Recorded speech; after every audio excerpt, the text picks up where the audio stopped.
Ya dengekeun dunungan anu hese mere kasbon. Dunungan anu hese mere kasbon. Lamun dunungan hese mere kasbon, otomatis eta dunungan koret. Koretnya. Lamun dunungan koret ya dunungan koret. Eta teh dosa, guys.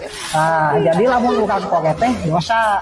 Lamun geus bersangkutan jeung dosa dibenci Allah, jeung dosa dibenci Allah, dibenci Allah. Aduh, sangat sayang sekali ya. Jadi tidak boleh tidak mere kasbon ya. Kalau sudah dibenci sama Allah, ini kan pasti masuk neraka. Kalau sudah dibenci sama Allah mah dosa. Jadi kalau sudah dibenci sama Allah mah pasti yakin masuk neraka. Jadi kesimpulannya dunungan anu hese mere kasbon bakal asup kana neraka. Jadi